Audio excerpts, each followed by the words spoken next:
Donna, thank you for that warm welcome, and thank all of you for the warmest of welcomes I believe I've ever received.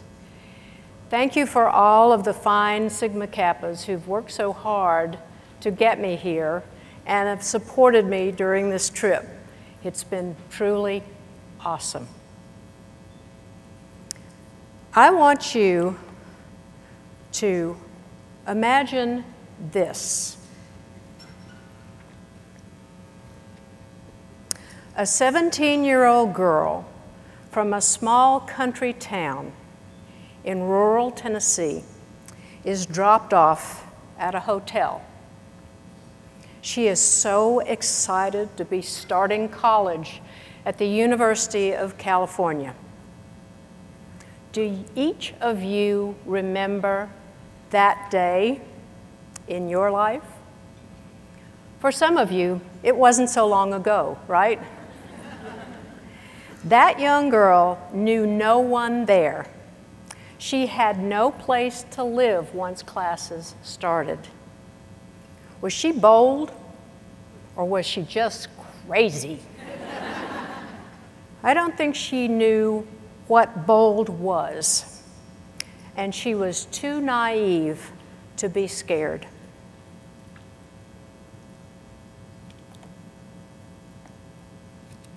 That young girl was me.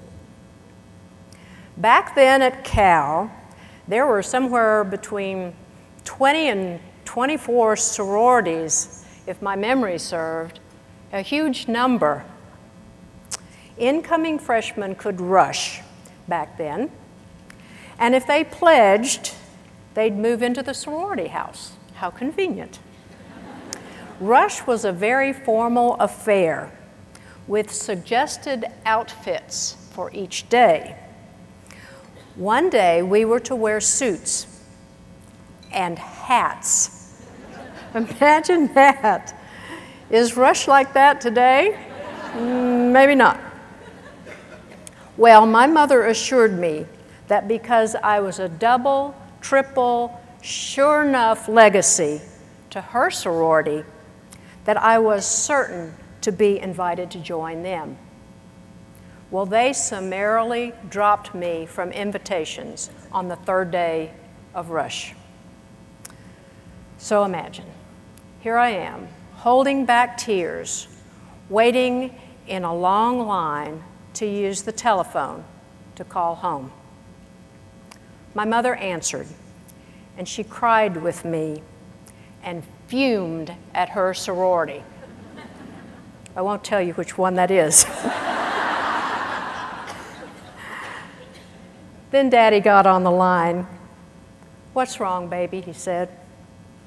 When I explained through my sobs, he said, "Now don't you worry.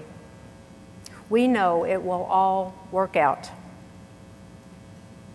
He had faith in me, and I had to soldier on.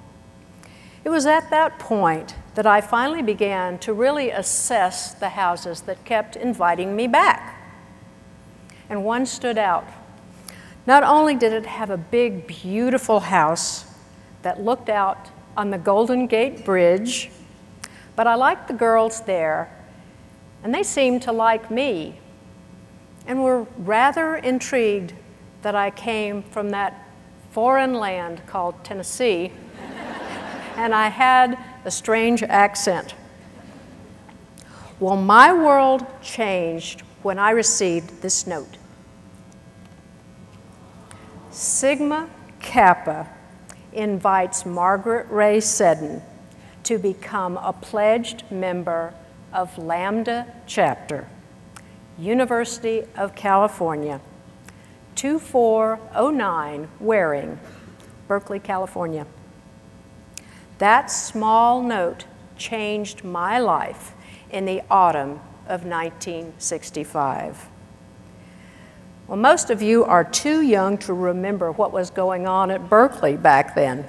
You may have read about it in your history books.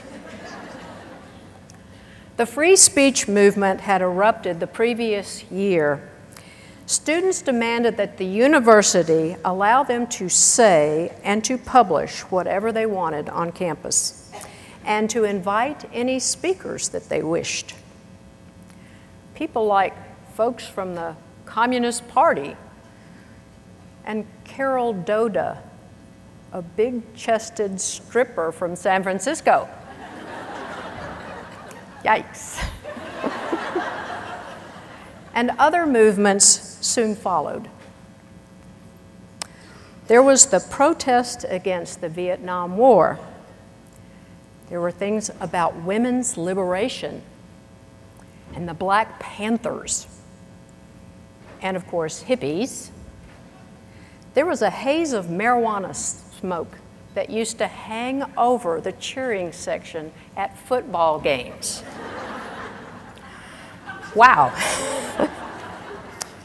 Classes were sometimes canceled because of the huge crowds of protesters, and soon tear gas showered down on us from police helicopters to disperse the crowd as we tried to make our way to class. How was I going to survive? In all that chaos, there was a place of calm, a place of refuge. The Snaky K House, as ours was called because of our pledge pin, was that place for me.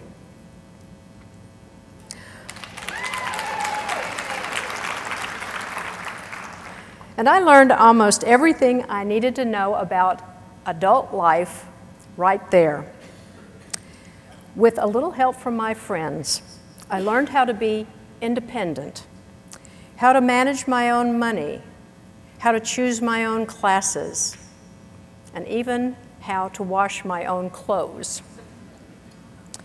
Older members tutored me, and almost as importantly, they encouraged me. It also helped to watch the women who ran our chapter house. The quiet dignity and professionalism of our corporate board president, Mrs. Mary Schacht. Some of you will remember her. Awesome lady. She was a wonderful example of the power and the can-do spirit of women. Well, I can remember a few dateless Saturday nights at the Lambda House when we'd sit around talking about politics. And there were, as you can imagine, many diverse viewpoints at Cal at the time. And we talked about life. And in the craziness of that really radical world, those ladies helped me hold true to my own values. Like, of course, being from the South, good manners, patriotism, hard work, honesty, trustworthiness. And by the way, you Lambda ladies, they introduced me to California food. For the first time in my life, I learned how to build a taco and how to peel and slice this strange thing called an avocado and to dismember an artichoke. I learned the power of engaging in a larger world, how to interact with and respect people of all backgrounds and beliefs, and to form those special relationships that we should all have as we navigate the world. Would you believe that I had never, until I got to Berkeley, met an Asian person?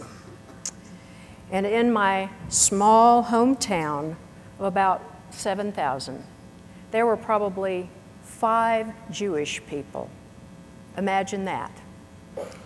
And in Murfreesboro, Tennessee, known as the Belt of the Bible Belt, there were certainly no communists or flower children in communes.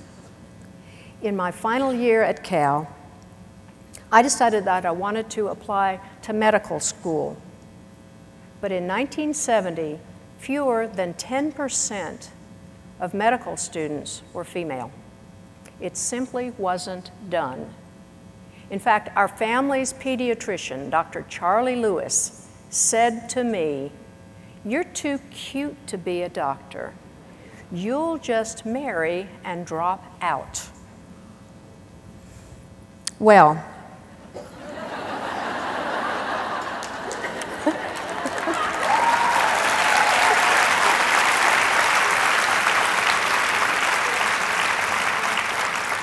sometimes you just have to be brave to go against the grain to fulfill your dream and to do the things that people assure you that you can't.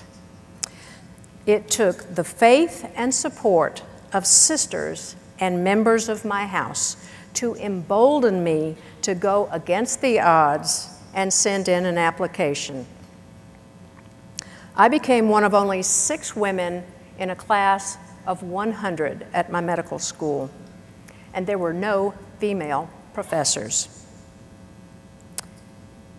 And by the way, a few years later, I had the great pleasure of inviting Dr. Lewis to my medical school graduation.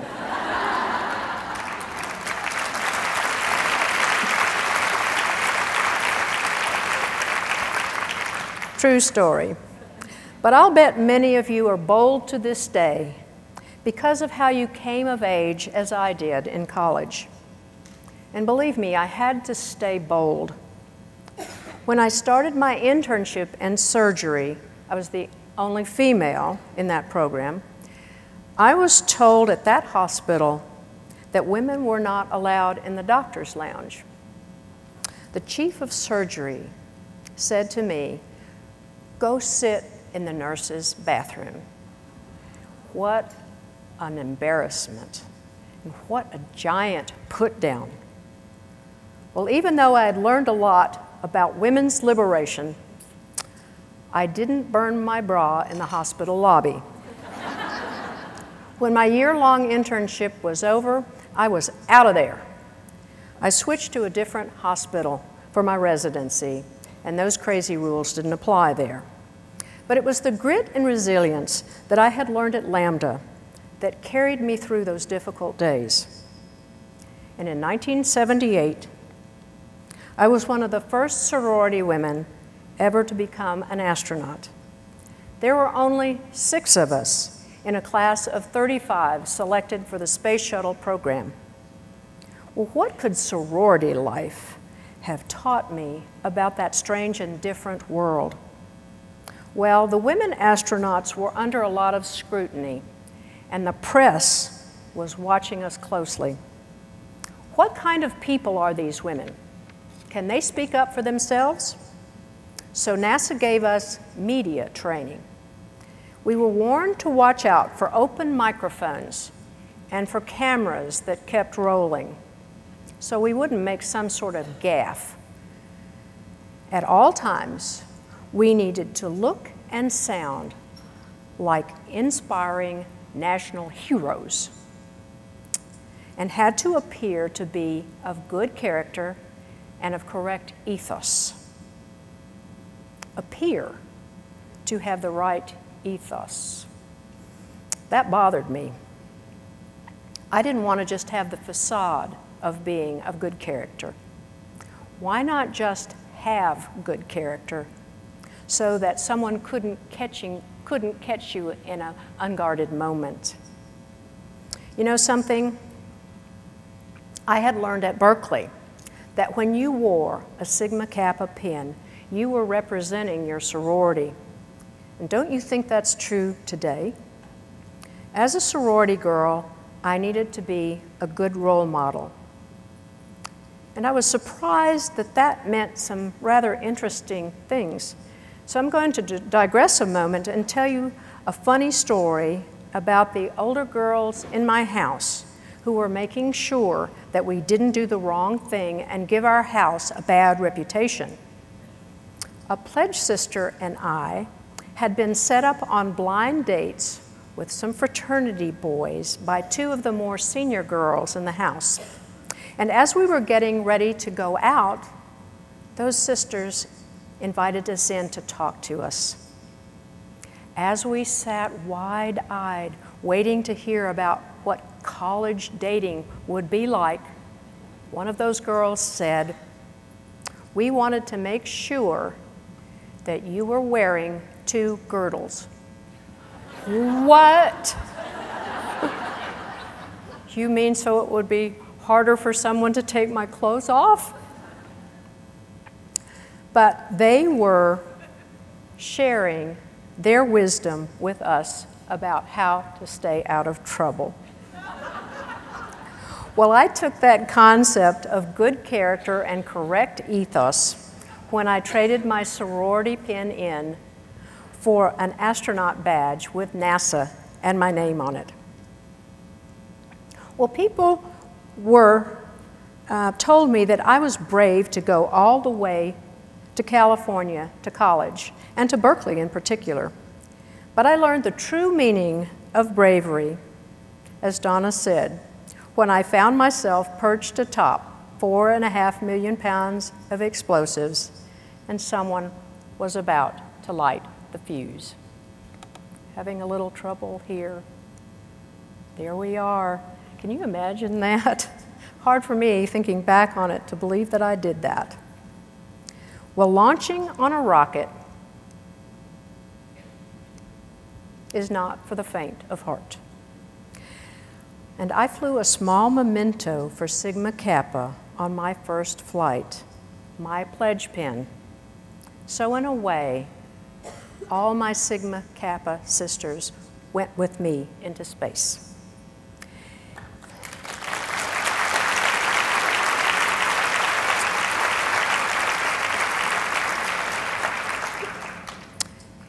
And of course, as you can imagine, space flights require a huge team of people: scientists, engineers, managers, astronauts, mission control, and others. Here is the flight crew from my second mission, a flight dedicated entirely to life sciences to help understand how the human body and the female human body adapts to weightlessness. Here is that crew at work. I'm having a little trouble. There they are. You can tell we're in weightlessness, right? Because Millie's on the ceiling. Well, I had both led teams and been a team member in my days at Lambda. There always were projects to work on for our house, for the community, and for the university. And working with friends and like-minded people taught me the skills and the pleasure of accomplishment that comes as being part of a team. At Berkeley, I had the opportunity to meet all kinds of people and learn about their cultures, but I never did get to do a semester abroad. Luckily, in my job at NASA, I got the chance to do quite a bit of traveling, and I brought back some slides, as people often do, of their trip. Imagine looking out your window and seeing that. If you're a little disoriented, I'm going to give you a tour. On the left side of the screen, that little green serpentine line is the Nile as it flows out into the fan of its delta into the Mediterranean. Remember, that's where the pharaohs ruled and where a pharaoh's daughter pulled a baby out of the bulrushes. In the middle of the picture is the Sinai Peninsula.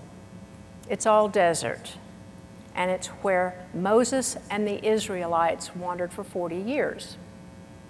And over on the right-hand side of the screen, a small green nation clinging to the coastline of the Mediterranean is Israel, the promised land where Jesus walked.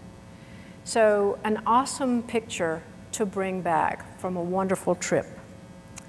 And because half of our orbit was always at night, I got to see this. Of course, the boot of Italy.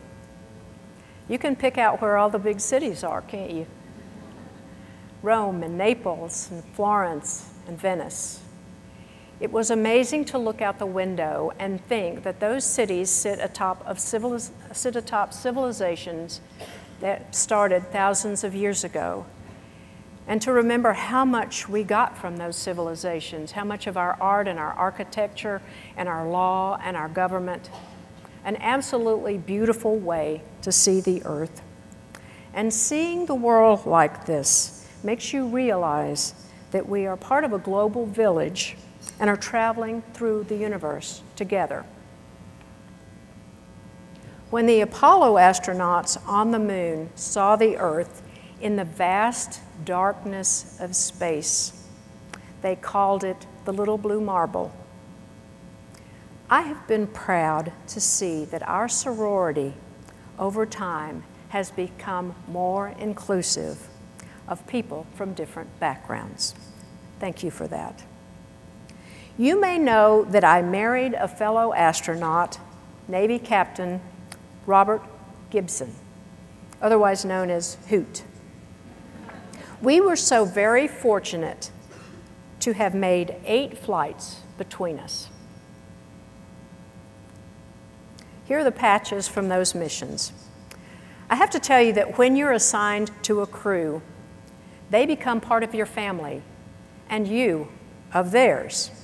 You party together. Your children grow up together. And when you train together daily for a year or two, you get the opportunity to make some fast friends. The kind of forever friends that I made during my college days in Sigma Kappa. Those Sigma friends also taught me a new word when I was at the Lambda House: philanthropy. What was that? I learned that it wasn't just rich people filling out checks and giving money, but caring people with a purpose, choosing to help those in need. In my Sigma days, we did more than donate money. We really didn't have any money to donate back then. So we gave of our time and ourselves in Alzheimer's units to touch the people we were helping. I have to tell you something. It wasn't until many years later that I found that my father was afflicted with that horrible disease. It touches so many of us, and thank you for all the work that you do for Alzheimer's. Well, I was fortunate when I moved back to Tennessee after my space adventures that I was invited to join a charity group that my grandmother had helped found in 1910. Here's a small subset of the 150 ladies who in the last 3 years have raised over $1 million to help the needy in our community. And I do more than raise money. I have been blessed to become more personally involved with the people in our community who need our help. This charity circle will honor me by next year by making me their president. And it's all because I learned the true meaning of being a philanthropist from Sigma sisters. Well, I had the opportunity to reconnect with one of those sisters when I published my memoir last year. Strange how Sigma friends seem to weave themselves into the fabric of your life. When I was working at NASA as an astronaut in Houston, one of my Lambda sisters, Peggy Hawkins Hill, moved in next door. Some of you may have known Peggy or may know her now. What an odd coincidence that in Houston, Texas, 2 Lambda sisters would end up living right next door to each other. So Peggy and I, for the next couple of years, shared our lives, again, over the back fence. She is the chair of Language and Literacy at the University of Houston.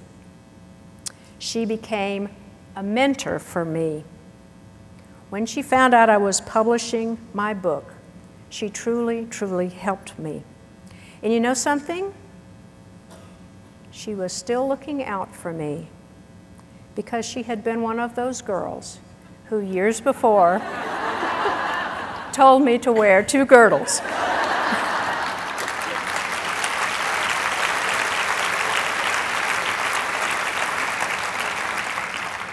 Have you had similar unexpected reunions like that in your life? Sometimes Sigma girls will appear when you need them. And you know something? There are women out there that you have never met that are your sisters, and you never know when and where they will appear.